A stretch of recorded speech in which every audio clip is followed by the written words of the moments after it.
என்னடா இந்த இடத்துக்கு நம்ம முன்னே வந்திருக்கோமே, என்னடா இவர்கிட்ட நம்ம முன்னே பேசியிருக்கோமே அப்படின்னு நம்ம அடிக்கடி நமக்கு தோன்றது உண்டு. இதை தான் நம்ம தேஜாவு அப்படின்னு சொல்கிறாங்க நம்ம சயின்ஸ் கான்செப்டில்.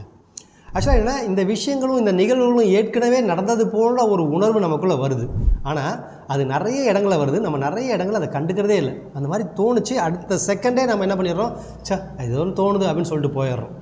ஸோ வெகு சிலர் தான் இந்த மாதிரி நடக்கிற விஷயங்களை பக்கத்தில் இருக்கிறவங்கள்ட்ட எனக்கு இந்த மாதிரி ஏற்கனவே இந்த இடத்துல வந்த மாதிரி இருக்குது, இந்த மாதிரி பேசின மாதிரி இருக்குது, இந்த ஆள் ஏற்கனவே பழகின மாதிரி இருக்குதுன்னு பேசுகிறாங்க.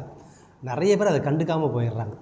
ஆக்சுவலாக அந்த தேஜாவுன்றது என்னென்னா நம்மளோட ஆள் மனசில் ஏற்கனவே இந்த விஷயங்கள் வந்து ஒரு முன்னோட்டமாக போயிடுச்சு, இப்போ அது ரீப்ளே ஆகுதுன்றதை சொல்கிறது தான் அந்த தேஜாவு. ஸோ தேஜாவு யாருக்கெல்லாம் நிறைய ஏற்படுதோ அவங்கெல்லாம் அவங்க ஆள் மனசோட நல்ல கனெக்டிவிட்டியில் இருக்காங்கன்னு அர்த்தம். அதனால் தேஜாவுவை நீங்கள் வயலட் பண்ணாதீங்க, அதை வந்து ஒதுக்காதீங்க.